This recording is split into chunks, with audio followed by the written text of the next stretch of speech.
아침의 시작을 알리는 글로벌 주식 라이브 월스트리트 모닝 브리핑. 2월 17일 목요일 순서 시작하겠습니다. 네, 안녕하세요. 여도훈입니다. 네, 반갑습니다. 장우성입니다. 네, 오늘 엔비디아의 실적 발표가 방금 전에 있었습니다. 관련해서부터 예. 좀 속보를 전해주시죠. 한 5분 전에 나왔는데요. 네. 정말 아주 진짜 피를 말리는 그런 순간이었습니다. 네. 이것부터 말씀드리면 네. 4분기 실적입니다.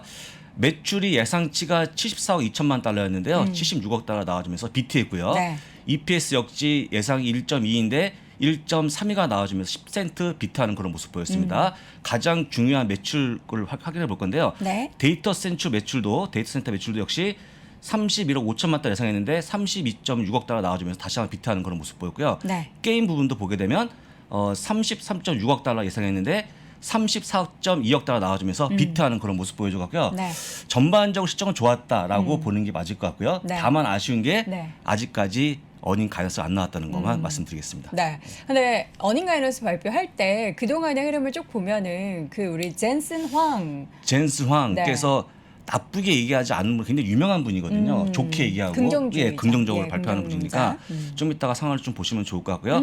근데 조금 주가가 좀 빠지는 상황인데 아니에요. 빠진 상황인데 어제 지금 많이 올라가는 바람에 빠진다는 시간에서 거. 아까 예. 저희가 2%까지 하락하는 거 보고 좀 걱정했잖아요. 지금 그렇습니다. 0.04 거의 약보합권까지 지금 뭐 줄었어요. 0.51% 거의 뭐 약보합 네. 이 정도면 뭐 그냥 어제 상승을 네. 이어가는 그런 모습이니까 편하게 좀 보면 되지 않을까. 오늘 전 퇴근하겠습니다. 제가 봤을 때는 보십시오. 지금 안 편한 건 우리 장 부사장님밖에 없는 것 같아요. 아, 저 진짜 오늘 제가 아침에 보통 여기 한 5시 반쯤에 오거든요. 네. 정말 일찍 왔어요, 오늘. 아니 나오지도 않는데 왜 이렇게 아니, 일찍 그러니까 왜냐면 불안불안하셨어요? 뭔가 이제 계속 그 미리 기사가 준비하시고. 나오거든요. 그 예상치가 나오는데 솔직한 얘기를 못 나오면 진짜 오늘 네. 나오지 말아야 된다 생각했었거든요. 일단 네. 잘 나오는 걸로 보이니까. 아니 제가 지난번 저희 실적 발표 엔비디아 실적 발표 날 브이로그를 이렇게 찍어가지고 아, 장 올리셨어요? 부사장님의 희노애락을 다 담았는데 네. 잘 나오니까 너무 좋아하셨던 그 모습이 정말 아직도 다행입니다. 기억나는데 네. 오늘도 아주 굉장히 여기 이제 땀 이모티콘이 있다면 이게 땀을 뻘뻘 흘리는 그런 느낌으로 출근을 아, 하셨고 예, 예. 어쨌든 실적은 일단 비트를 모두 했습니다. 네. 근데 이제 과연 앞으로의 전망, 전망에 예, 대해서는 전망이 또 어떻게 나타날지 기대가 저희가 됩니다. 예. 뉴스 또 나오는 대로 실시간 속보로 전해드리도록 네. 하겠습니다. 방금 전 마감된 뉴욕 증시가 장중 내내 이렇게 무슨 스푼 모양이었어요. 뭐를 이렇게 움푹 그렇습니다. 파인 그런 모습으로 예. 장중 내내 약세권을 보이다가 어쨌든 FOMC 의사록이 발표된 2시부터 좀 분위기가 달라졌단 말이죠. 관련해 잠시 후 장 부사장과 함께 자세히 보도록 하겠고요. 오늘은 미래에셋증권 김석관 선임 연구위원 함께 하는데 이분을 보면 항상 그 FOMC 관련된 이야기 나올 때마다 그 다음날 출연하시는 것 같아요. 그러네요. 또 어떻게 분석을 예. 해주실지 들어보도록 하겠습니다. 예. 또 월가의 소식은 미국 주식에 미치다 이항현 교수와 함께 확인해 보도록 하죠.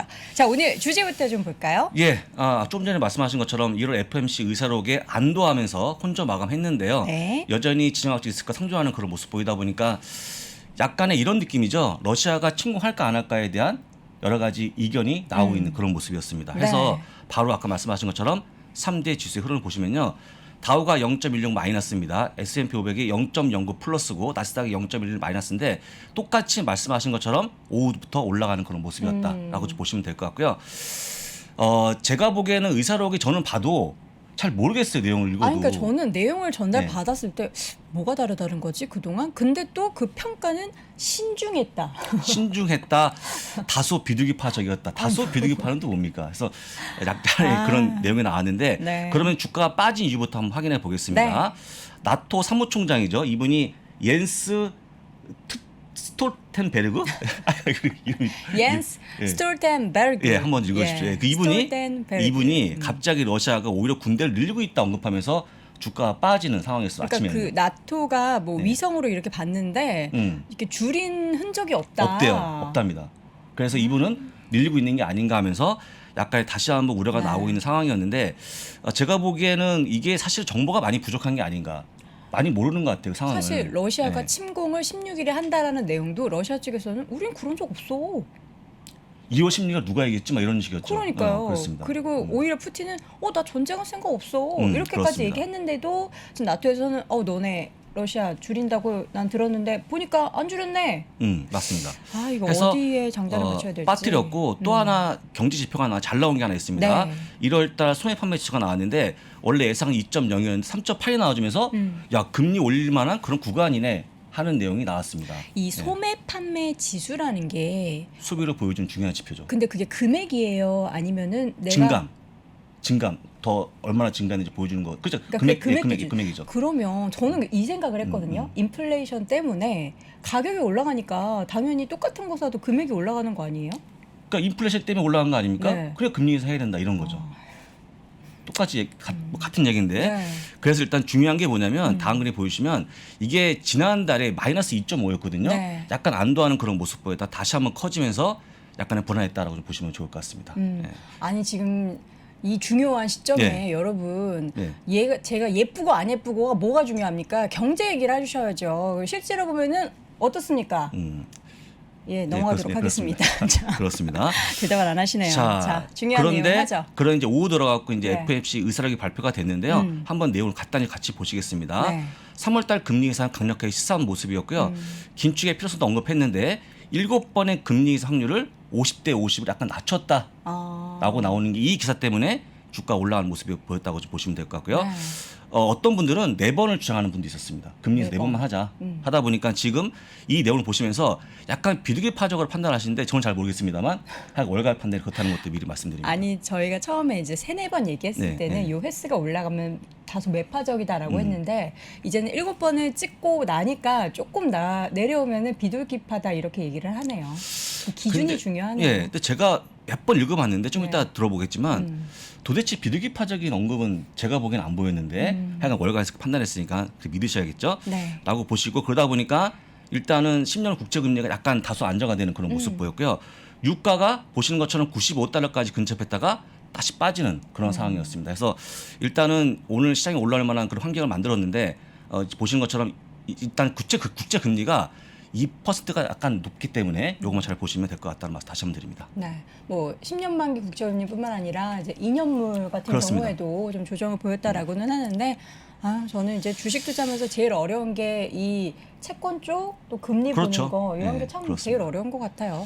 자 이번에는 요 어제 기사는, 사실 저희가 글로벌 라이브 보니까 메타의 주가가 좀 조정을 보였잖아요. 그렇습니다. 그래서 이게 무슨 일인가 했는데 이런 일이 있었군요. 정말 이 기사가 좀 그런데요. 네. 구글이 또 안드로이드 앱에다가 전체 추적을 차단하는 새로운 개인정보 보호를 제한하는 그런 방법을 채택하겠다고 발표하자마자 주가가 빠지는 상황으로 갔습니다. 그래서 메타 플랫폼스는 iOS뿐만 아니고 네. 우리 갤럭시 폰에서도 뭔가 좀 작동이 어려울 걸로 보입니다. 네. 주가 좀 빠지는 모습이었는데요.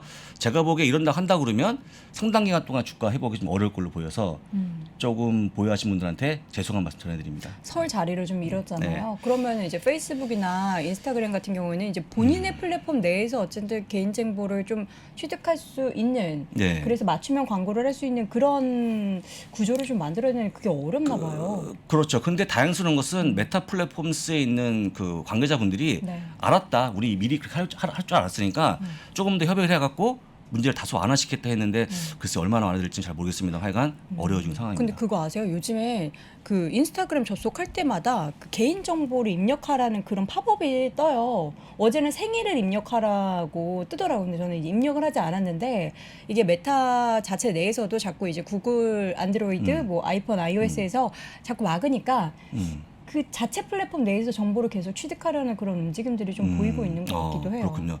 어쨌거나 개인 정보를 물어볼 때마다 네. 대부분 다 안 동의하지 하죠. 않죠. 예. 그게 문제인데 하여간 지금 어려워지는 상황입니다.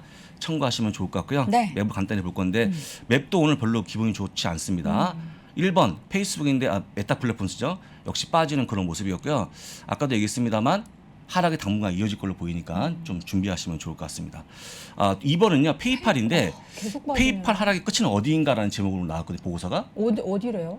끝도 없이 빠진다는 걸 이제 역설적으로 표현한 건데 주가가 언제 하락을 멈출지 상당히 궁금한데요. 이렇게까지 빠질 일인가? 싶습니다. 저는 개인적으로 제가 페이팔을 통해서 사업을 하고 있는 사람 입장에서 이게 전체적인 그러니까 뭐 카드 플랫폼을 연결해서 하는 것보다 물론 수수료가 비싸지만 페이팔처럼 간단하게 결제할 수 있는 방법이 있진 않거든요. 이런 것 같아요. 페이팔의 실적도 못 나왔지만 네. 앞으로 리유폰이 되면 안에서 구매하는 것보다 나가서 구매하는 쪽이 크지 않을까 싶은 거에 대한 전망치가 떨어진 거기 때문에 조금씩 계속 어두워지는 그런 모습의 네. 기사가 많이 나오거든요. 솔직한 얘기로 지금 이쯤 되면 아이비들이 주식을 살만하다고 얘기해야 되는데 아직까지 절대 그런 내용이 안 나오고 있습니다. 하다 보면 주가가 계속 빠지고 있는 상황에서 어려워지고 있습니다. 이 반대로 또 여행 관련된 네. 종목. 여행 관련자가 다 올라가는 그런 모습 보여지면서 실제 이런 거죠. 그러니까 뭐 이제 리오픈이 가까워졌다. 또 한국이요. 갑자기 우리 지금 오미크론 확진자가 8만 명 넘었죠. 9만 넘었죠. 9만. 10만, 뭐 20만, 30만 예상하는 분이 나왔고 약간 어려운데 미국 쪽은 다소 완화되는 그런 모습 보여주면서 여행 관련자 올랐다고 보시면 좋을 것 같습니다. 네. 이렇게 해서 맵을 봤는데 어떻게 뭐 엔비디아 소식 더 뭐 없습니까? 엔비디아 네. 한번 가격을 한번 확인해 보고요. 잠깐만요. 네, 엔비디아 주가는 지금 시간외 거래에서는 1%대 소폭 하락하면서 262달러 선 기록이 되고 있고요. 네. 아무래도 뭐 젠슨 황이 지금 뭐 컨퍼런스 콜, 어닝콜 준비하느라 바쁘겠죠? 아직까지는 내용이 아직까지는 없죠? 내용이 없는데 일단은 뭐 계속해서 헤드라인 뉴스에는 실적이 잘 나왔다고 내용이 나와주고 있는데 네. 오늘 아직까지 그 어닝 콜이 없을 상황에서는 소폭 마이너스가 나지 않을까 싶고요. 네. 한 1~2% 마이너스로 계속 흐름이 이어지고 있습니다. 네. 괜찮으시죠? 네, 괜찮습니다. 네. 아니요. 제가 정 부사장님 혹시라도 만약에 괜찮으시고요. 나와주면 중간에 말씀드리겠습니다. 네, 예. 알겠습니다. 오늘 채팅창 방송 전부터 많은 분들이 엔비디아 실적 발표에 대해서 궁금해하셨고 뭐 이미 뉴스를 통해서 찾아보고 계신 분들도 채팅창에 많이 올려주시고 또 주가의 움직임 지금 애프터마켓에서도 어떻게 움직이는지 초미의 관심사가 되고 있는데 이 부분은 저희가 방송 중에 소식 나오는 대로 여러분께 전달드리도록 하겠습니다. 예, 나왔습니까? 방금 나온 건데요. 네. 엔비디아가 강력한 매출 전망을 보여줬다라고 했기 때문에 매출 전망까지 좋아지는 그런 모습인데 그래요? 정확한 수치는 아직까지 발표가 안 됐기 때문에 네. 수치가 또 나와주면 아니 그거는 말씀을 황 드려보겠습니다. 그분이 하신 거예요? 그렇죠. 황께서 말씀하신 걸로 지금 보입니다. 그래서 축제. 아닌데 주가 올라야죠. 아직까지 주가 오르지 네. 않으니까. 아직은 주가에는 크게 반영이 되고 겸손하게 있지 않은 보겠습니다. 모습이에요. 예, 예, 그렇습니다. 겸손을 예. 장착하고 예. 저희가 또 예. 새로운 소식 나올 때마다 전해드리도록 하겠습니다. 잠시 후에는 미래에셋증권 김석환 선임연구위원과 함께 돌아오겠습니다. 셀트리온 홍삼정 하루 면역 케어. 홍삼 들어간다 쭉쭉쭉쭉쭉 셀트리온 홍삼정 홍삼 함량은 쭉 올리고 가격 내려간다 쭉쭉쭉쭉쭉 셀트리온 홍삼정 가격은 쭉 내렸다. 홍삼정 하루 면역 케어 ARS 문의 1688-1131. 안녕하십니까, 강원국입니다. 딱 2월 28일까지만 수강생들에게 3가지 혜택을 제공합니다. 자동매매 이용권을 같이 드리고요. 네, 그리고 제가 거인의 포트폴리오의 저자 아닙니까? 그 책도 같이 드립니다. 그러면 그걸 하시다 보면은 이거 굉장히 재밌다. 나도 나만의 전략을 만들고 싶어 하실 수가 있거든요. 그런 분들을 위해서 백테스트 이용권도 같이 선물로 드립니다.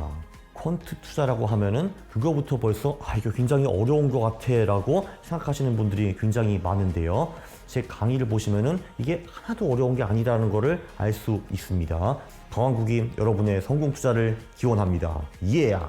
10시간 만에 만드는 나만의 주식 투자 알고리즘. 네이버 100만 원님께서 여도님과 월급 좀 올려주세요 하는데요. 예, 뭐 월급보다 저는 엔비디아의 주가가 좀 올라요. 이렇게 당황하세요. 예. 왜 저를 보시고 말씀하셔가지고 엔비디아 주가가 놀랐습니다. 좀 예. 올랐으면 좋겠는데 아직도 그렇습니다. 지금 1.06%대 소폭 예. 하락세 보이고 있는데 그러니까 뭐 나온 거 1분기 있죠? 전망을 올렸습니다. 1분기 전망 매출 네. 전망인데요. 원래 72.9억 달러 예상했는데 81억 달러까지 올렸다라고 네. 좀 보시면 될 것 같습니다. 네, 알겠습니다. 우리 부장님 땀을 이렇게 흘리시나? 정말 너무 안타까워요. 엔비디아 얘기 나올 때마다. 네, 그렇습니다. 정말 우리 부장님 땀을 좀 덜 흘리시도록 좀 좋은 얘기 계속 나왔으면 좋겠고요. 자, 이번에는 미래에셋증권 김석환 선임연구위원 함께하도록 하겠습니다. 위원님 어서 오세요. 안녕하십니까? 네, 반갑습니다. 네. 오늘 뭔가 되게 댄디한 느낌이에요. 그런가요? 니트 요거 좀 귀여운. 예. 귀엽나요? 예. 감사합니다. 내 아이의 네. 아버지. 예. 대단하십니다. 조만간. 존경스럽습니다. 조만간. 참. 아유, 존경이라니요. 네. 네. 오늘은 또 어떤 이야기? 할 얘기가 좀 많으시죠? 할 얘기요? 네. 아니요, 뭐 포인트만 짚어서 말씀드려도 될 것 같고요. 네. 일단은 오늘 그 간밤에 중요했던 부분들이 두 가지가 있었을 것 같습니다. 일단은 FOMC 1월달 의사록이 발표가 됐고요. 실제 이제 우리나라 시각으로는 새벽 4시에 발표가 됐는데 그 전까지는 좀 장이 줄줄 새는 모습이었어요. 그런데 네. 의사록이 발표가 된 다음에 일단 반등하는 모습이 좀 나오긴 했는데 시장 일각에서는 이게 좀 완화적인 거 아니냐 뭐 이런 얘기도 있긴 하지만은 뭐 그렇지는 않은 것 같고요. 제가 봤을 때는 다만 이제 좀 더 명확해진 거는 같다. 그러니까 그 명확해진 거라고 하는 게 금리 인상이라고 하는 부분이라든지 이제 그 외에 우리가 이제 양적 긴축과 관련한 그러니까 저희가 팬데믹 동안에 연준이 과감하게 돈을 많이 풀었었잖아요. 그 과감하게 푼 돈에 대해서 이제 앞으로 어떻게 회수에 갈지에 대해서 그러니까 어떻게에 대해서는 아직 구체적으로 논의가 되진 않았지만은 이제 할 거야 라고 에 대해서는 좀 명확하게 좀 시그널을 준 것 같다라는 측면에서 봤을 때는 일단은 뭐 불확실성이 좀 해소가 되는 그 부분이 하나의 좀 시장 반등의 트리거가 되지 않았나라고 좀 생각을 해볼 수가 있을 것 같고 또 하나는 이제 일부 위원들 중에서는 그런 얘기도 했습니다. 어떤 부분을 얘기했냐면 너무 과도한 긴축은 우리가 좀 자제할 필요가 있다라는 이제 이런 코멘트들도 있었기 때문에 좀 참고하실 필요가 있을 것 같고 뭐 제가 이제 매주 좀 내용들을 정리해서 공개를 하는데요. 자료를 발간을 하는데 지금 FOMC 구성원들 중에서 최근에 시장에 좀 많은 변동성을 야기시키고 있는 인물이 한 명이 있습니다.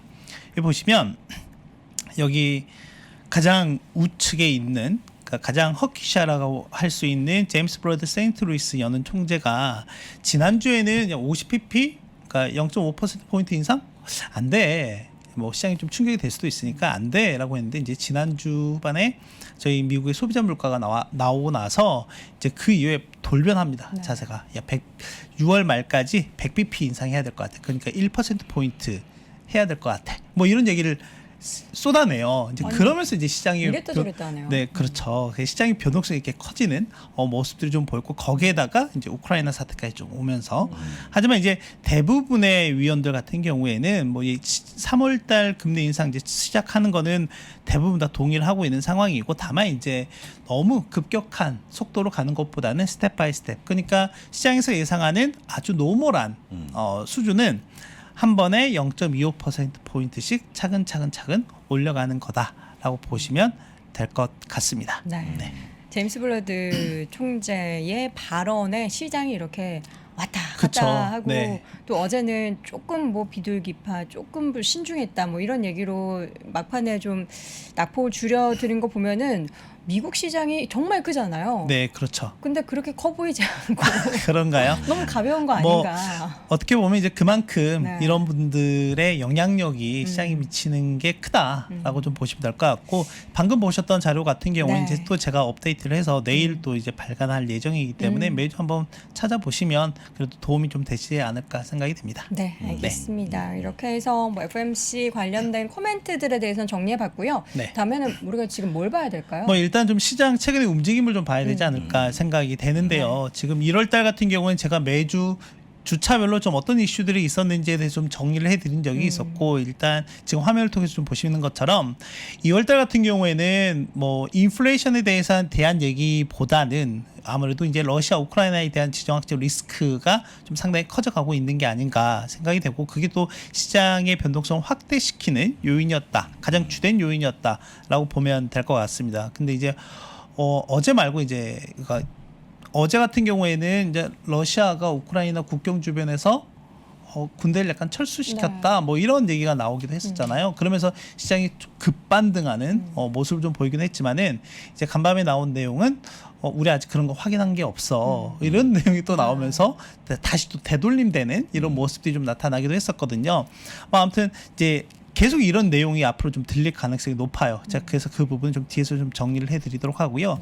그러다 보니까 전체적으로 보면 이제 시장은 이미 이제 지난해까지는 상당히 견고한 추세가 유지가 됐었다라고 하면 이제 올해는 다소 이제 그런 부분들이 나타나고 있지 않은 상황이다 보니까 계속해서 방향성을 모색하고 있는 상황이다라고 좀 말씀을 좀 드렸었고 뭐 지금도 그런 상황인 것 같고요. 그래서 아마 1분기 적어도 이제 2분기 초까지는 좀 이런 움직임이 이어질 가능성이 높다라고 생각을 해볼 수가 있을 것 같고요. 그러면 2분기 초까지는 어떤 부분들을 우리가 확인해야 되느냐라고 한다면 일단은 두 가지인 것 같습니다. 첫 번째는 지금 이제 방금 말씀드렸던 이 지정학적 리스크가 어떻게 좀 해소가 되는지에 대해서 이제부터 계속 협상을 하기 시작할 거거든요.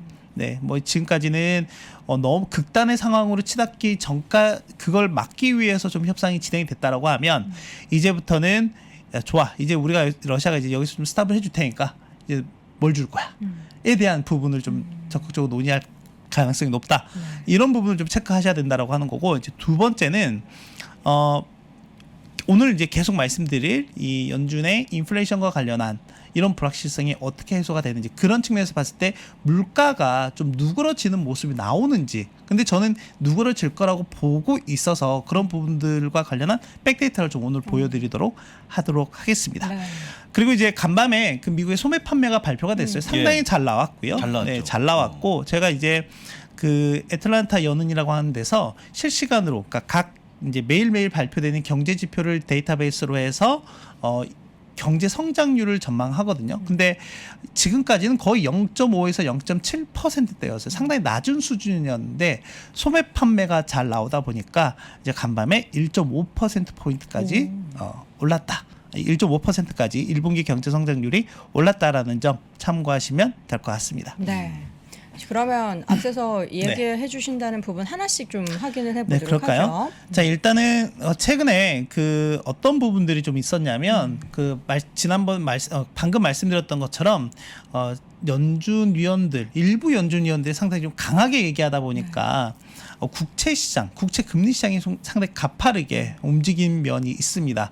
뭐 아까 아까 보여주셨던 것처럼 뭐 10년물 국채 금리도 있지만 일단 연준의 금리 인상에 대한 전망을 가장 잘 나타내는 그 국채 금리가 2년물짜리거든요. 지금 준비한 화면 한번 보시면 저 역시도 몇 번 보여드린 적이 있는데 보시면은 10년물은 좀 그나마 좀 플랫하게 움직이는 모습이다라고 한다면 2년물이 가파르게 치고 오르고 있는 모습이고요. 이게 2월달 들어서 상당히 심해졌다.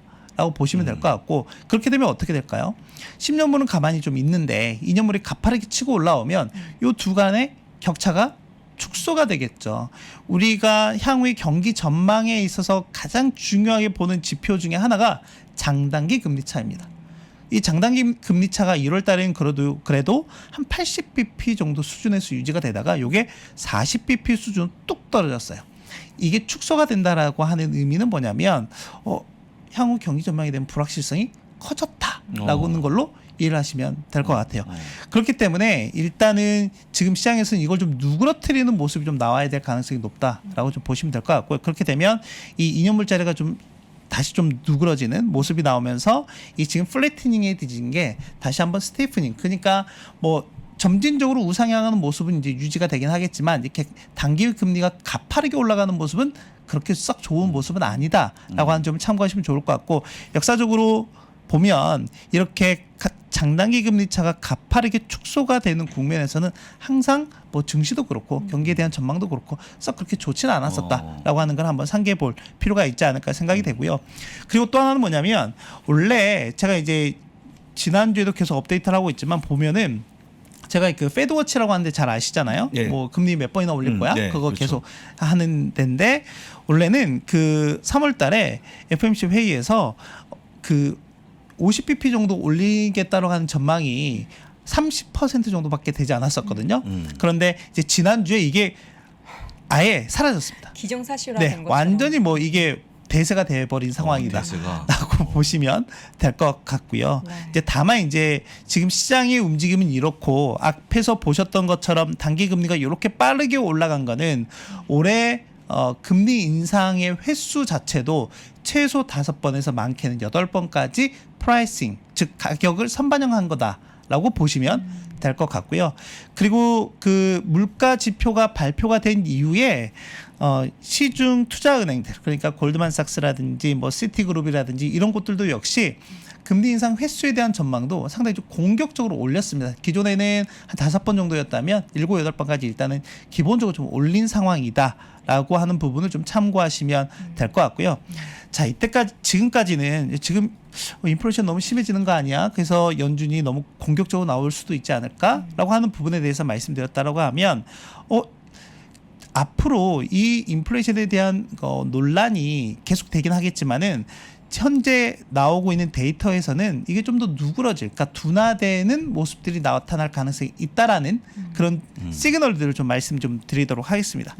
어제 그 중국의 생산자 물가가 발표가 됐고요. 제가 항상 말씀드리지만 중국의 생산자 물가와 미국의 소비자 물가 간의 상관관계는 상당히 높습니다. 중국이라고 하는 곳이 하나의 생산하는 공장이라고 본다면 미국 같은 경우 이제 소비하는 가장 키이기 때문에 그런 측면에서 봤을 때 중국의 생산자 물가가 지금 3달 연속 둔화되는 모습이 좀 나타나고 있거든요.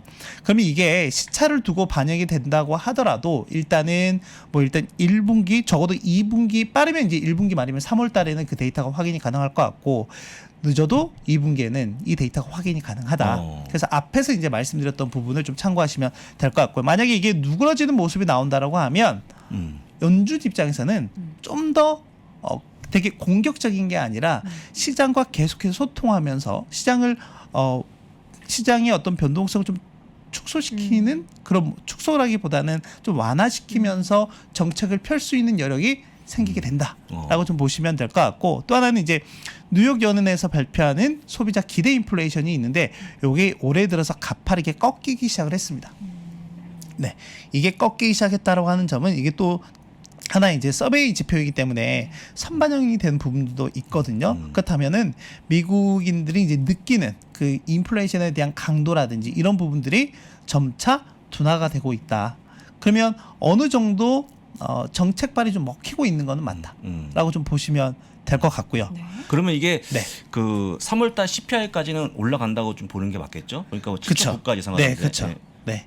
그러면 4월까지 이어지지 않을 것 같고 다음 분도 약간 완화가 되는데 다음 달은 좀 더 높아지는 걸로 네, 예상하면 되는 거예요. 그래서 이제 방금 말씀드렸던 것처럼 일단 1분기 빠르면 이제 3월 이제 물가부터 확인이 네. 가능할 것 같고 네. 늦어도 이제 2분기에서는 2분기부터는 완화된다. 완화되는 모습들이 좀 나타날 가능성이 높다라고 보시면 될 것 같고 또 하나는 저희가 이제 CT에서 나타나는 발표하는 서프라이즈 지수가 있어요. 근데 이제 그게 경기 서프라이즈 지수가 있고 인플레이션 관련한 지표들의 서프라이즈 지수가 있는데 미국은 이미 그 지난해 4분기부터 계속해서 좀 꺾이는 모습이 나타나고 있었고요. 이 지금 화면을 통해서 보고 있는 게 주황색 선에서는 나타나고 있었고, 그나마 이제 유럽 같은 경우에는 그 에너지에 대한 비중이 상당히 높거든요. 근데 이제 에너지 가격이 워낙 이제 급등하는 모습을 좀 보이다 보니까 이 인플레이션 서프라이즈 지수가 계속해서 우상향하는 모습을 보였는데 요게 이제 꺾였습니다. 1월 달에 유럽도 이제 꺾이기 시작을 했고 나머지 글로벌 중국 같은 경우도 이제 같이 꺾이는 모습. 그러니까 지금 이게 전 세계적으로 인플레이션과 관련한 우려가 감소하는 모습이 나타나고 있다라고 좀 보시면 될 것 같고요. 또 하나는 이제 방금 제가 말씀드렸던 것 중에 하나가 뭐냐면 지금 미국하고 유로존은 약간 좀 스탠스가 좀 다르거든요. 그러니까 유로존은 다소 좀 차분한 것 같고, 그러니까 이 인플레이션에 대해서. 근데 미국은 좀 다급해요. 그렇죠? 그래서 상당히 왜냐하면 지금 계속 얘기하잖아요. 너희 너무 인플레이션에 뒤처져 있어. 빨리빨리 정책 대응을 했어야 되는데 왜 이러는 거야? 너희가 그런 부분을 또 조장하는 것도 있어. 이런 질타 아닌 질타를 계속 받다 보니까 상당히 좀 다급한 모습이 좀 있기는 하는데 이게 IMF에서 분석한 자료인데요. 보시면은 이게 유럽 같은 경우에는 에너지나 음식, 그러니까 우리가 이거를 제외하면 코어 인플레이션이라고 부르죠. 근원 소비자 물가라고 부르는데 유럽은 이 에너지와 음식을 제외하면 인플레이션에 영향을 미치는 요소가 거의 없습니다. 거의 없어요. 네, 거의 없는 상황이라고 보시면 돼요. 그러면 에너지와 음식이 거의 한 95%다라고 보시면 될 것 같고, 그래서 에너지 가격이나 음식 가격만 조금 완화되는 모습이 나오면 유럽은 빠르게 이 지금 이렇게 가파르게 올라가고 있는 이 소비자 물가가 빠른 정상화를 보일 가능성이 높다라고 보면 될 것 같고 그래서 이제 ECB 총재인 라가르드 같은 경우도 이 부분을 계속 강조하고 있는 겁니다. 네. 왜냐하면 이제 이 에너지나 에너지나 음식의 가격에 대한 기저 효과들이 방금 말씀드렸던 2분기부터는 이제 나타날 것으로 보이기 때문에 그러면 이 수치는 자연스럽게 누그러질 가능성이 높다라고 얘기하는 거고 이제 미국 같은 경우는 좀 달라요. 미국 같은 경우에는 보시다시피 다른 요소가 꽤 있습니다. 그 다른 요소는 보통 그 다른 뭐가 요소가 들어가요? 임대료와 같은 임대료? 네, 그렇죠, 임대료. 임대료라든지 그리고 또 하나는 이제 임대료 방금 말씀드리긴 했지만 이 임대료 같은 경우는 미국 소비자 물가의 3분의 1을 맞아요. 차지하는 네. 포션이기 때문에 좀 영향이 크죠. 그리고 뭐 임금 인상이라든지 이런 부분들이 좀 있다라고 하는 것도 좀 같이 체크하시면 될 것 같아요. 네.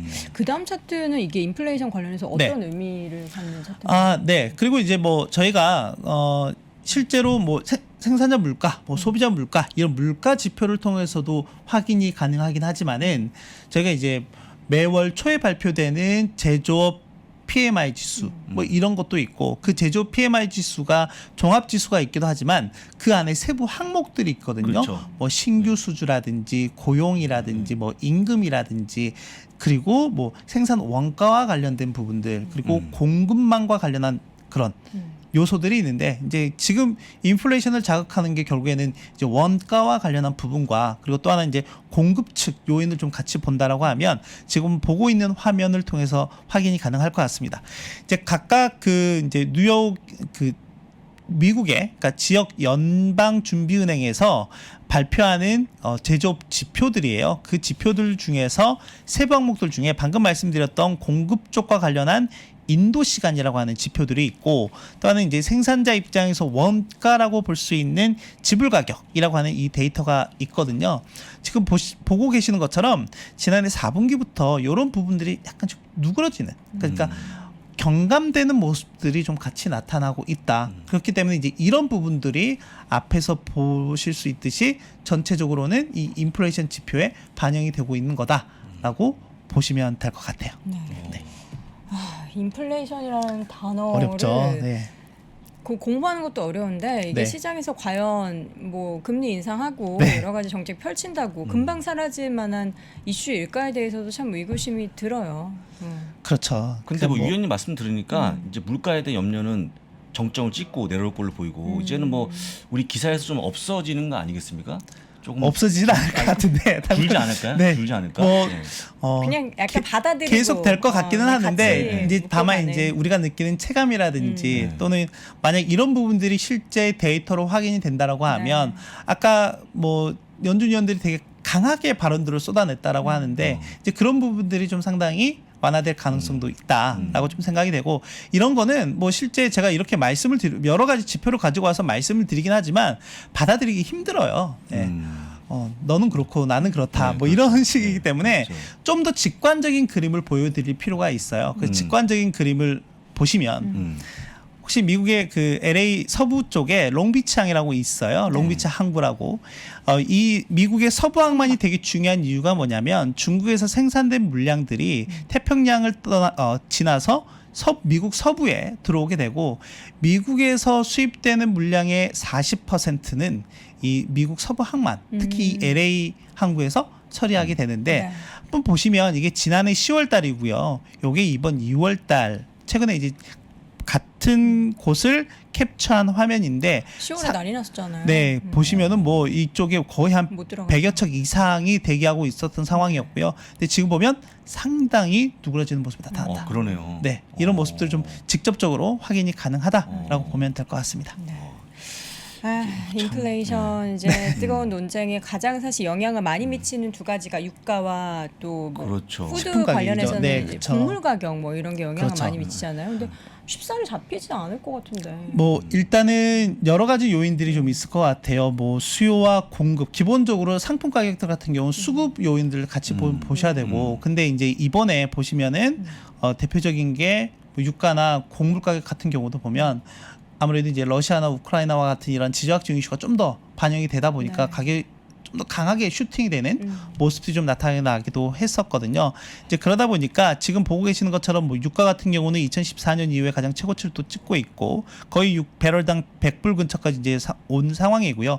보시다시피 이게 상당히 가파르게 또 올라온 부분이 있거든요. 근데 어제 그 이러한 지정학적 이슈가 좀 해소가 되는 모습이 좀 나타나다 보니까 또 유가 갑자기 3-4% 이렇게 급락이 나오는 모습들도 좀 있긴 했었거든요. 그렇기 때문에 기본적으로 수급이 일단은 뭐 크게 지금 미치는 영향은 아닌 것 같고 다만 이제 이 지정학적 이슈가 좀 해소가 된다라고 하면 유가는 다시 한번 좀 둔화되는, 안정화되는 모습을 좀 보일 가능성이 높다라고 좀 보시면 될 것 같고요. 네. 하지만 유가는 여전히 올해 계속 좀 타이트하게 가고 있는 건 맞는 것 같아요. 네, 수요는 계속 좀 늘어나고 있는 상황이고 공급은 상대적으로 그게 못 미치는 그렇죠. 상황이기 때문에 그 이 식품 가격을 좀 보셔야 될 것 같아요. 네, 이 식품 가격 같은 경우가 보면 특히나 뭐 우크라이나 같은 경우도 보면은 세계 최대의 곡창지대이고 그 중에 이제 밀이나 옥수수 같은 경우는 이제 많이 또 생산을 하고 수출도 하고 그렇기 때문에 이걸 보셔야 되는데 왜 이 식품 가격을 좀 유심히 보셔야 되냐면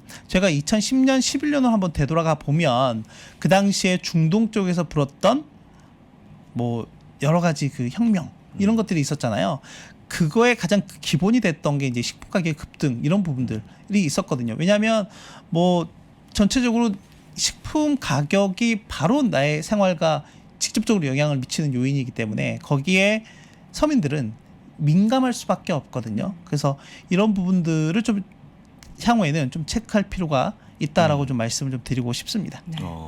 인플레이션 관련해서 정말 다양한 자료를 쭉 보여주셨는데 저는 그래서 궁금한 게 뭐 꺾이는 움직임도 있는 차트가 있어요. 네. 그러면 지금 인플레이션 관련해서 우리가 주식 투자할 때 결론을 내리자면 그냥 지금은 종점 찍고 조금씩 내려가는 상황이니까 조금 덜 민감하게 반응해도 돼입니까? 아니면은 그냥 계속 쭉 가져갈 이슈니까 여기에 대해서 너무 일희일비하지 마 이렇게 생각해야 됩니까? 뭐 일단은 뭐 일희일비 할 필요는 없을 것 네. 같고 실질적으로 직접적으로 나한테 막 영향을 크게 이제 미치는 거는 아닐 거니까. 내 계좌에 영향을 미치니까. 그렇죠. 계좌에 영향을 미치는 거는 최근에 한번 보시면 최근에는 이제 시장 이슈 때문에 같이 계좌에 내 계좌에 영향을 미쳤던 거고 이제 개별적으로 봤을 때는 그러면 여기에서 좀 더 차별화되는 모습으로 가기 위해서는 향후에 대한 전략이 좀 필요할 것 같아요. 그러니까 계속 이제 말씀드렸던 것처럼 앞으로 이제 포스트 팬데믹에 대한 준비를 좀 계속 하셔야 되지 않을까라고 좀 생각이 되고 그런 부분에서는 저희가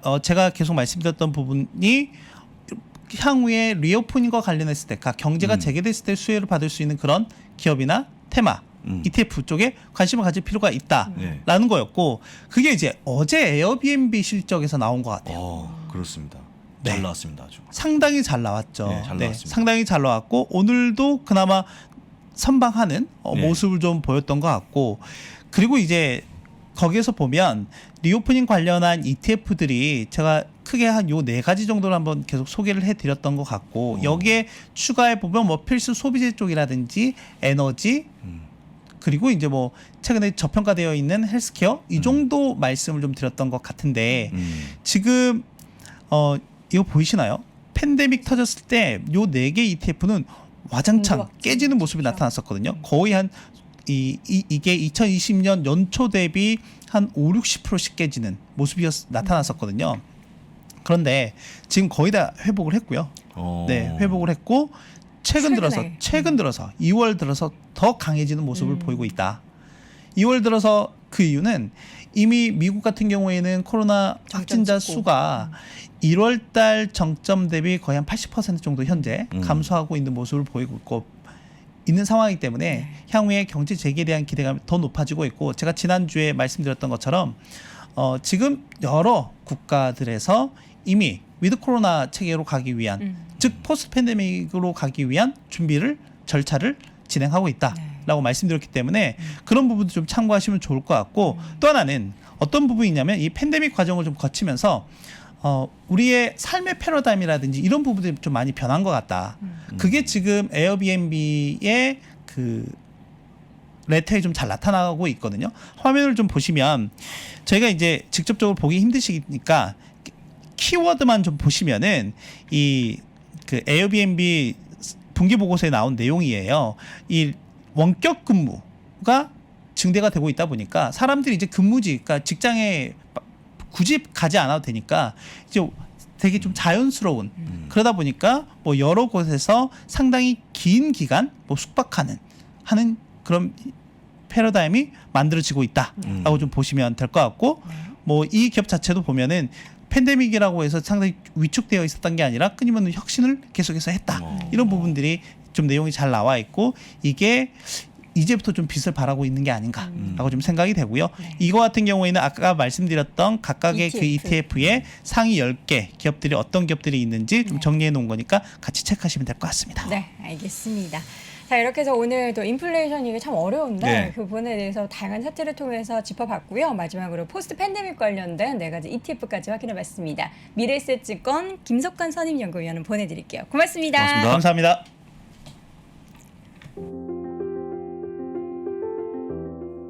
옷장 안에 쟁여둔 옷은 많은데 입을 만한 옷이 없어 괜스레 새 옷을 찾는 아이도 체면 때문에 몸에 맞지 않는 불편함을 감수해야만 했던 어른도 깔끔한 디자인, 고급스럽지만 합리적인 가격 미니멀한 디자인에 감성을 담아낸 가족주의 의류 브랜드 애도 어른도 에두아르도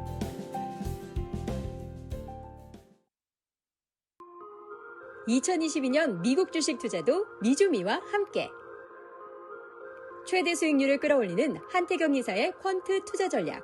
제가 석사 논문을 머신러닝으로 썼거든요. 주제가 머신러닝이었어요. 근데 그런 걸 하다 보니까 API를 제가 써야 되고 하드웨어를 받는데 결국은 N사 거를 쓸 수밖에 없는 구조.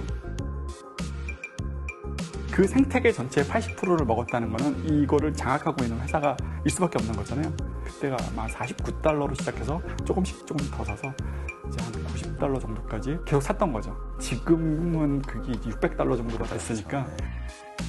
장우석 부사장의 배당주로 포트폴리오 만들기. 이남우 교수의 하락장 속 저평가 종목 찾기. 최고의 전문가들의 새해 투자 전략. 2월 26일 오전 10시 투자공간 3차 세미나 함께하세요.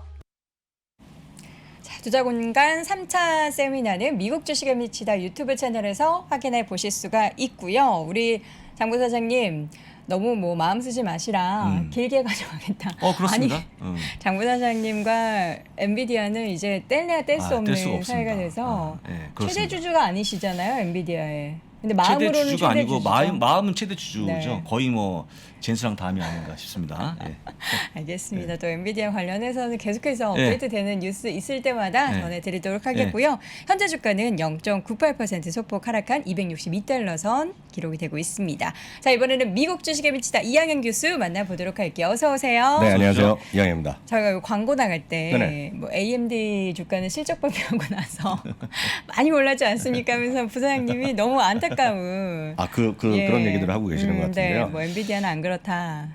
그 엔비디아는 오늘까지 하면 제가 최근 기록만 보면 네. 9번 연속으로 어닝 컨센서스를 이상 맞췄어요. 네.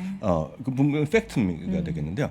오늘까지 물론 오늘은 이제 시간이니까 의미가 있겠고요. 오늘 밤에 나올 정규장이 중요하잖아요. 네. 최근 8번 중에 5번은 오르고 3번은 떨어졌어요. 그래서 항상 제가 늘 말씀드리잖아요.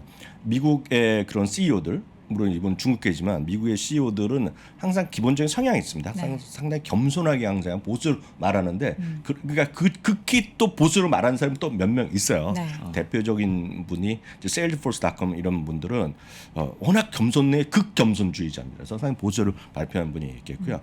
앤디 수여, 리사 수여, 그 AMD의 그 CEO도 진짜 겸손이 몸에 밴 대만 분입니다. 대만 출신, 진짜 겸손. 어렸을 때부터 어디 가서 소리 지르지 마라. 그렇게 배운 사람 같아요. 진짜 겸손하게 말하는 분인데 젠슨랑은 약간 다릅니다.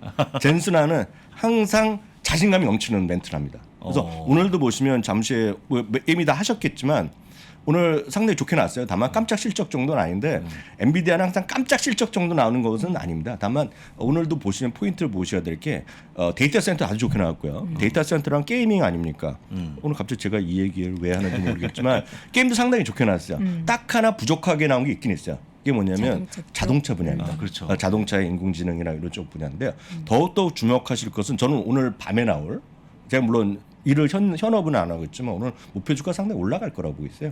왜냐하면 오늘 71억, 72억 달러 정도가 월가의 컨센서스입니다. 지금 진행되는 분기의 그런 그 예상치가요. 오늘 얼추 평균을 보면 81억 달러를 찍었거든요. 그러니까 그보다 10% 이상 올려놓은 건데 14% 이상. 상당히 오늘 좋게 나왔기 때문에 뭐 시간에는 큰 의미는 없다라고 좀 보고 있어요. 물론 제가 뭘 알겠습니까? 저는 뭐 주주도 아니고 네. 잘 모른다고 말씀드리겠고요. 자, 그러면 네. 이제 마감된 시장에 대해서 좀 짚어주시죠. 네, 연준의 의사록이 있었고요. 러시아에 대한 의구심이 있었습니다. 네. 그래서 어제는 이제 러시아 측에서 우리가 일부 군인들 빼고 얘기하고 있다는데 오늘 같이 뭐 축구 얘기 같이 나온 거죠. 빌드업을 하고 있다고. 그러니까 나토에서 러시아 사람들이 저기 어디 뒤에 모여서 빌드업하고 있다는 겁니다. 뭔가 꿍꿍이가 있다는 얘기 아니겠습니까? 그렇기 때문에 아직 그 긴장감에 늦추서는 안 돼. 그런 얘기를 하면서 내려갔고요. 연준 의사록은 새로운 건 하나도 없습니다. 좀 더 빨리 적극적으로 금리도 올려야 되겠고. 그리고 어떤 자산 대체대조표죠. 그리고 보유 자산도 빨리 줄여야겠다. 뭐 이런 얘기를 한 거라고 보셔야 되겠고요. 일단 이틀 동안의 그림인데요. 어느 그림인데요. 결국 혼조로 마감했다는 정도 일단 간단하게 이해하시면 되겠고요. 소매 판매 같은 거 이미 다 들으셨겠지만 전망치보다 좋게 나왔는데 상당 부분이 인플레이션 때문에 그냥 달러 베이스이기 때문에 좀 많이 올라갔겠죠. 그 정도 있다라고 이해하시면 되겠고요. 네. 오늘 특징주 한 두세 개만 먼저 간단하게 보겠습니다. 로블록스 얘기 많이 로블록스는 하시더라고요. 26.5%인데요. 엄청 빠졌네요. 로블록스가 이제 뭐 활성화 상대 이런 데 좀 이슈가 있었잖아요. 오늘요. 뭐 제가 정확하게 이걸 게임을 안 하기 때문에 제가 뭐라 어린 친구들이 많이 하잖아요. 네, 저희 아들은 뭘 알더라고요. 근데 제가 드릴 수 있는 말씀은 이게 다 추세다는 얘기죠. 지금 꿈과 희망이 있는 기업들이 항상 마이너스 요인들은 두 개가 있습니다. 지금 이익이 안 나는 기업들은 지금 더 심하잖아요. 적자니까. 그래서 돈을 파이낸싱을 하거나 유치를 해야 되잖아요. 증자를 하거나. 그러니까 그런 것들이 금리가 올라가는 구간에서는 약간 마이너스 날 수밖에 없는 그런 구간이라는 거죠. 그럼 만약 그걸 버틸 수 있는 힘이 뭐겠습니까? 활성화된 사용자가 늘어나건 매출이 팍팍팍팍 늘어나면 밸류에이션을 높게 줄 수 있겠죠. 그런 느낌이에요. 그래서 그 부분을 이해하셔야 되겠습니다. 그럼 지금 이게 언제 좀 조금 살아나겠냐. 이런 모든 시리즈들이 진짜 금리가 한번 올라가는 걸 보여줘야 되겠죠. 그리고 금리가 좀 올라가 보면 좀 익숙해질 거 아닙니까? 지금 뭔가 걱정거리가 있는 거죠. 인플레이션도 다음 달에 7.9% 얘기가 나온다고 맞아요. 부사님 말씀하셨잖아요. 네, 맞습니다. 거기다가 이제 금리도 50bp 올리고 말씀드렸던 오늘 블러드 청자가 가만히 있었지만 7월까지 해서 지금 100bp를 올라가야 된다. 이런 얘기하니까 약간 그런 밸류에이션에 대한 부담이 있는 거죠. 적자 기업은 적자 기업대로. 아니면 흑자가 나더라도 예를 들어서 PSR이라고 다들 아시잖아요. PSR. 그러니까 매출 대비건, 레비뉴 대비건 간에 하여튼 전체 매출 대비 매출 이런 것들, 주가 수준이요. 이런 것들이 약간 밸류에이션이 부담이 되는 거죠. 그 부분만 이해하시면 지금 주가가 흘러내리고 이런 것들은 큰 의미가 없다고 보고 있고요. 대표적인 건 쇼피파이입니다. 쇼피파이가 오늘 매출이 엄청 좋게 발표했어요. 매출도 좋게 나왔고 이익도 좋게 발표했는데 어닝도 좋게 발표했어요. 그렇지만 7% 정도 비트했거든요. 네. 그 의미가 없는 거죠. 왜? 작년에도요. 이 회사가 57%가 매출이 늘어나. 맞습니다. 거의 50% 60% 더블씩 늘어나던 건데 오늘 이분이 이 회사에서 뭐라고 발표했냐면 올해는 상당히 좀 둔화될 거라고 얘기했어요. 둔화된다는 정도가 몇 퍼센트인지 숫자는 얘기 안 했지만 대충 얼마 될 것 같아요? 여돈 앵커님. 작년 57%입니다. 그러니까 비즈니스 하시니까 아시잖아요. 한 30%? 딱 맞추셨어요. 지금 매출 증가율이 월가에서 예상하는 매출 증가율이 쇼피파이가 35% 정도입니다. 많잖아요. 그렇지만 50% 더블 나가던 기업들한테 작년보다 줄어들고 월가에서 37%면 가슴이 털커덕하는 거죠. 네. 그러다 보니 딱 이렇게 이해하시면 되겠습니다. 쇼피파이건 뭐건 그러니까 쇼피파이 오늘 S나 이런 거 다 떨어졌거든요. 그런 것들이 보면 딱 이런 PSR 한번 보세요. PSR이 지금 60배, 80배만 나갈 겁니다. 이런 기업들이요. 참고적으로 S&P 500 기업의 PSR이 2.8배 정도 나올 겁니다. 그것도 상당히 비싸다고 얘기하는데 2.8배 정도 되거든요. 그럼 제가 문제 내볼게요. 아마존의 PSR이 몇이냐 돼요? 아마존? 3? 그죠? 아마존이 결코 높지 않습니다. 네, 지금. 높지 않죠. 물론 아마존은 AWS도 다른 것도 하지만 그게 높지 않거든요. 딱 그 차이라고 보셔야 돼요. 그 차이. 지금은 금리가 올라가는 시기 이런 시기에는 뭔가 성장주나 이런 쪽에 보면 문제가 하나도 안 되던 것들도 지금의 잣대를 보면 문제가 되는 거고 조금 있다가 한 2달 정도 지나면 이게 무슨 상관이야 하고 올라갈 수 있는 거죠. 30%도 엄청 높다고 커졌다고 볼 수 있고 반면에 작년 57%에 비해서 훅 줄어들었다. 그 얘기다 얘기죠. 그래서 그 정도라고 일단 이해하시면 되겠고요. 또 하나는 오늘 이제 구글도 나셨죠. 왜냐하면 이게 애플이 iOS에 대한 그 개인정보 방침을 바꾸면서 페이스북이 지금 한 2,500억 달러가 날라갔을 겁니다. 시가총액에서. 그 2,500억 달러면 엄청난 돈이잖아요. 한 300조 원 되죠. 300조 정도가 300조. 시가총액이 날라갔잖아요. 그렇죠. 근데 그게 그 iOS였는데 그것도 사실 물론 미리 그들한테 얘기해 줬겠으나 한 3개월 정도 전에 발표가 끝나버렸잖아요. 근데 이거는 구글은 앞으로 2년 동안에 걸쳐서 이 작업을 하겠다는 겁니다. 그리고 업체들이랑 같이 노력을 하겠다는 건데 어찌 됐건 메타 플랫폼, 트위터, 스냅, 핀터레스트 오늘 다 이 정도 떨어졌어요. 그러니까 2%에서 스냅은 3%까지 떨어졌다라고 보셔야 되겠고요. 바로 엔비디아가 이겁니다 지금요. 오늘 지금 뭐 마이너스 1% 뭐 제가 잠시 전에 했는데 지금은 마이너스 0.9고 제가 모르겠는데 주당이익이 정도 나왔고요. 매출이익 정도 나왔고 더 자세한 매출이라는 것들은 다 여러분 금방 검색하시면 됩니다. 지금 보시면 아까 말씀드린 대로 중요한 서너 개 분야가 다 좋았는데 생각보다 매출이 조금 생각보다 안 난 거가 자동차 분야다라고 보셔야 되겠고요. 가이던스는 얼추 평균 81억 달러인데 제시했고요. 평균이 72억 달러이기 때문에 제가 봤을 때는 애널리스트 의견이 나쁘지 않을 거라고 보고 있어요. 그래서 그 정도는 보셔야 되겠고요. 과거에도 8번 중에 5번이 올랐고 3번은 떨어졌다. 그것만 이해하시면 되죠. 그 다음 날이요. 그 다음 날 하시면 되겠고요.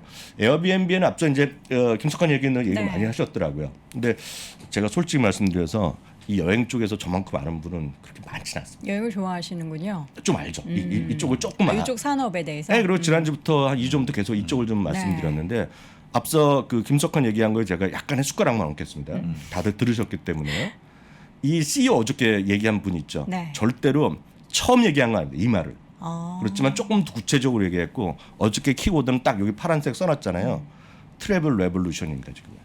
여행 혁명 네, 시대. 딱 그 레볼루션이라는 말을 썼는데 처음 쓴 건 아니에요 분명히. 자주 썼던 말이 되겠고요. 트래블 레볼루션 또 메이크업 르네상스 에스테로도에서 얘기하는 거 다 같은 흐름이셔야 되겠는데 이 부분을 딱 이해하셔야 됩니다. 우리나라랑은 현실적으로 인지조가 잘 안 됩니다. 현실적으로. 근데 미국에서는 지금 핵심만 말씀드리면 이미 수백만 명이 어디서나 일할 수 있고 어디서나 살 수 있는 세대에 접어든 게 수백만 명이라고 CEO가 직접 얘기했어요. 수백만 명이. 그래서 원격 근무가 일상된 거란 얘기하고 있고요. 자기 자신도 여러 군데 다니면서 일을 하고 살고 있다는 겁니다. 일도 하고 뭐 놀기도 하고. 그래서 재미삼아서 그 사람 농담 와서 인터뷰를 하는데 그럼 당신 지금 어디 있냐? 전화 받고 있냐? 그랬더니 요즘 마이애미에서 쉬고 계시다. 자기 집이 아니라 에어비앤비 하우스에서 있는 거죠. 그러니까 뭔가 현장이 있는 산업이 아니면은 어디서든 일할 수 그렇죠. 있으니까. 바로 그거죠. 그리고 이거 수치를 정확히 찝어줬습니다. 그래서 넘버가 중요하다고 제가 구체적으로 말씀드렸는데 팬데믹 이전 대비요. 여행 기간의 평균이 15%가 길어졌다는 겁니다. 제가 말씀드렸잖아요. 열흘 일하던 사람이 15, 지금 열흘 일하던 사람이 11.5일로 늘어났다는 얘기고요. 일주일 놀던 사람이 2주일 놀고 지난번에 말씀드린 건 일주일은 놀고 나머지 일주일은 거기서 쉬면서 일도 하고 이런 개념이라는 거예요. 7일 이상 숙박이 우리나라에서는 꿈 같은 얘기죠. 7일 이상 숙박을 예약하는 사람들이 전체 절반 이상. 28일. 우리나라는 진짜 꿈 같은 얘기잖아요. 뭐 제주도 한 달 살기도 사실 몇 명이나 할 수 있겠어요. 그쵸. 직장인들이. 28일 이상 숙박이 가장 빠르게 성장하는 분야고요. 전체의 22%는 28일 이상 부킹을 한다는 겁니다. 지금. 그 팬데믹 이전은 16%인데 그 22%까지 늘어났다고 보셔야 되겠고요. 오늘 이제 3.6% 올라갔는데 이거는 큰 의미가 없어요 지금이요. 그래서 워낙 고가들이 많이 떨어졌는데 바로 이거죠. 월가의 시각이죠. 투자 의견 변화는 자체는 하나도 바뀐 게 없습니다. 왜냐하면 아무리 그래봤자 지금 밸류에이션은 엄청 높아요. 저 제대로 위기 풀리 나는 적이 아직 없어요. 그래서 에비타나 자꾸 이런 얘기를 하고 있는데 중요한 건 리뷰를 발표한 것이 17곳이 발표했거든요. 에브리바디입니다. 17곳 모두 투자 그 목표 주가를 올려놨어요. 이건 제가 오타인데요. 투자 의견은 바뀐 게 없고요. 목표 주가를 올려놨어요. 예, 목표 주가 오타입니다. 최고는 높은 에보코에서 215에서 235까지 올려놨고요. 울프 리서치는 150에서 170까지 올려놨어요. 그래서 늘 말씀드리지만 가장 좋은 것은 이게 투자 의견까지 올라오면 좋겠죠. 그렇지만 이거는 이익이 많이 늘어나야 될 겁니다. 지금 이 정도 뭐 몇 센트 이거 갖고는 얘기가 안 된다라고 보셔야 되겠고 구조적으로 좀 늘어나는 거 나오면 더 올라가겠죠. 네. 그래서 요거 관련해서 여행에 관련돼서 몇 마디만 더 해드리겠습니다. 네. 이 부분. 그래서 이 부분은 진짜 여러분들 좀 보시면 좋을 것 같아요. 이게 단기적인 흐름. 이거 주가는 이거 샀다가 또 물릴 수도 있죠. 이런 관련된 주식들 앞서 말씀하셨잖아요. ETF. 김석환 이야기 ETF 내겠는데 샀다 물릴 수 있다고 보고 있어요. 그렇지만 버틸 수 있는지 세상의 변화에 같은 순항하는 건지 역행하는 건지 그걸 염두에 두셔야 되는데 오늘 지난번에 스웨덴 정부에서 얘기했는데 짐 크레머 자신이 뭐라고 딱 이런 얘기했죠. 팬데믹 시대가 아직 끝났다고. 그러면서 이분의 얘기는 팬데믹 끝났다고 해서 그런 것이 아니라 너희들 기업들이 잘해야 된다 얘기를 하는 겁니다. 잘하고 있는 놈, 못하고 있는 놈을 딱 얘기한 겁니다. 그러면서 얘기가 에어비앤비 CEO의 얘기를 좀 너희들도 들어라. 왜? 이들은 지금 세상의 변화에 적극 대응하고 있는데 오늘 여기한테 약간 까인 업체들이 있습니다. 너희들 아직도 팬데믹에 그때 환상에 젖어 있느라고 얘기했던 기업이 제가 말씀드린 것이긴 하지만 한창 핫했던 기업들 있죠. 팬데믹 때. 뭐 줌이나 있죠. 펠로톤 이런. 저는 뭐라고 얘기 안 했습니다만 뭐라고는 안 했지만 제가 그거랑 맞다고 얘기를 안 했지만 뭐 그런 넷플릭스 기업들은 뭐 너희들은 이런 기업이요? 정신 차려 이런 얘기를 했어요. 그게 오늘 이 사람이 한 얘기의 핵심이다 핵심이에요. 네. 그러면서 딱 너희들도 에어비앤비 본받아라 그 얘기를 하는 거예요. 다음은 이건 두 가지 그림은 제가 제목만 보여드리겠는데 네. 오늘 CNBC의 또 특집 기사인데요. 트래블이 올해 엄청나게 여행이 늘어난다는 얘기하면서 이건 뭐 주식이 아니라 너희들 싸게 하려면 어떻게 돼? 돈 아끼려면 이걸 하라는 얘기를 하고 결혼 있고요. 급증, 여행 비용 급증. 결혼 급증은 이게 웃을 일이 아닙니다. 우리나라도 결혼 비즈니스 엄청 크잖아요. 올해 난리가 났대요. 해외는 더 합니다. 해외는 보통 여러분들이 사진 찍는 사람들 있죠. 네. 사진 찍어줘 포토그래퍼 있죠. 보통 1년 전에 예약해야 됩니다.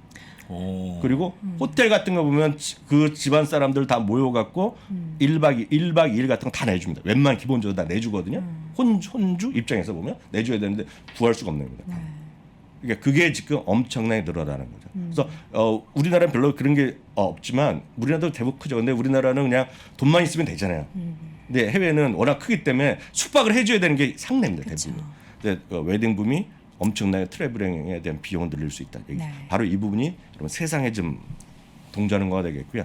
관련된 건 저는 이제 개인적으로 여러 번 말씀드렸다시피 항공주는 전 일도 관심이 없는 사람이고 여행 기술주라고 그런 것들이 있습니다. 이런 것들 어웨이 이런 것들은 이거 물리더라도 기다리시면 될 것 같다. 이렇게 해서 다시 한번 소개해드립니다. 네, 여행 관련된 얘기를 저희가 지난주부터 이 교수님께서 쭉 해주시고 계신데 관련해서 계속해서 관련된 기업들뿐만 아니라 ETF의 주가도 반등하고 네, 있다는 점. 그렇습니다. 근데 말씀해 주셨듯이 이게 세 번째 리오프닝인 거잖아요. 그렇죠, 지금까지. 그래서 예. 물리수도 있지만 장기적으로 가져갈 수 있을 그렇죠. 그런 가능성에 대해서 말씀해 주신 거니까 관련해서 꼭 확인해 보시면 좋을 것 같습니다. 자, 지금까지 미국 주식의 미치다 이항영 교수와 함께했습니다. 고맙습니다. 네, 감사합니다. 고맙습니다. 뭐 인플레이션 때문에 물가도 오르고 뭐 결혼 비용, 여행 비용 다 그러니까요. 오르니까 우리는 더 열심히 투자를 해야 될 것 같아요. 그렇죠. 네. 어디에 투자합니까? 엔비디아에 투자합니까?